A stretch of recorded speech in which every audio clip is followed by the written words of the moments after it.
My name is Claris Tina Award. I was born in a family of two, my sister and I. My parents died in 2002. Part of my life, I grew up in the hands of my grandmother. Another life, I grew up in the hands of my auntie. I have been growing up in the hands of so many different people.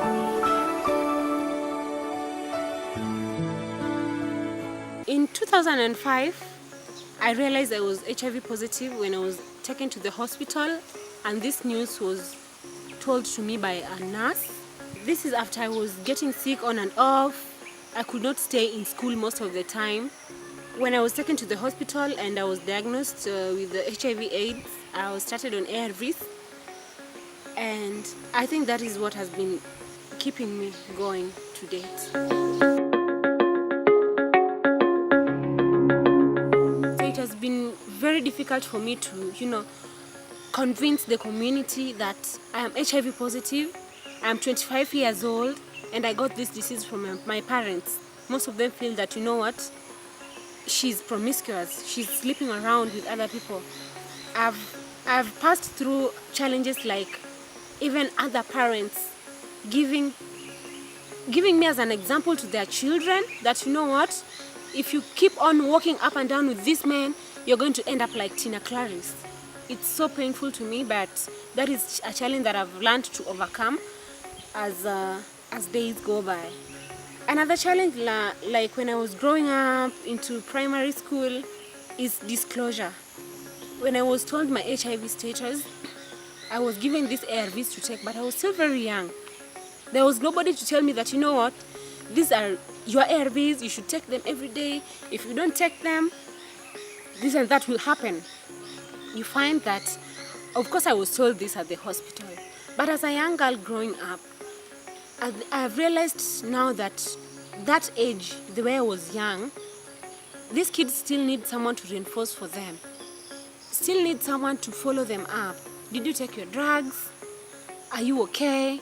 What challenges? But I didn't get that. I was being told, ndizo dawa, meza dawa, and that's it. So most of the time I was not taking my drugs.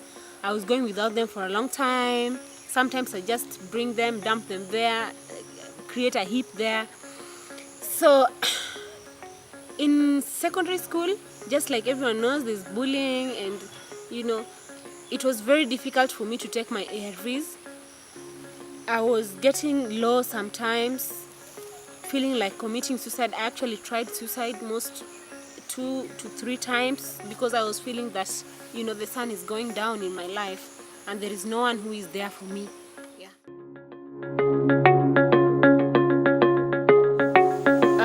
My sister recommended for me her friend Fenia Witi and told me, look for Fenia Witi, talk to her, tell her what you want. So I went on Facebook, found Fenia Witi and sent for her my number, and she called me back. And I remember we talked for almost 1 hour.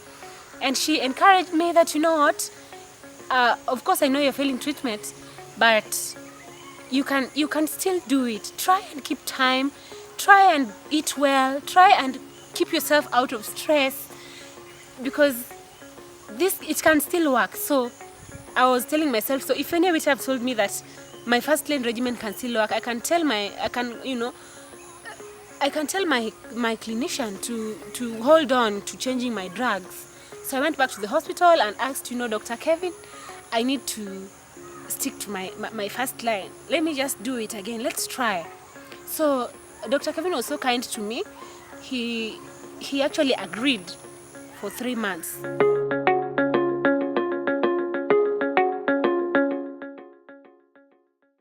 First of all, living with HIV/AIDS does not define me. It doesn't define me. I can walk into an office like you can walk into an office with your HIV negative. I can do everything. Like I said before, when I went to college, I was doing sporting activities. I actually joined the school basketball team and I went for competitions. I joined the beauty pageants and I vied for Miss Kisumu National Polytechnic and I won. And so what else can't I do? I can do everything. I can do anything.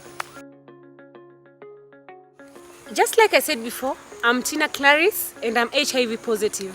And my information to those people out there, the young kids growing up HIV positive, I would like to tell you that there are challenges, But monya means just take your ARVs. Whether you're feeling low, just take them. Whether you're feeling discriminated, just take them. Monya, because that is the way to go. There's no shortcut to this. Thank you.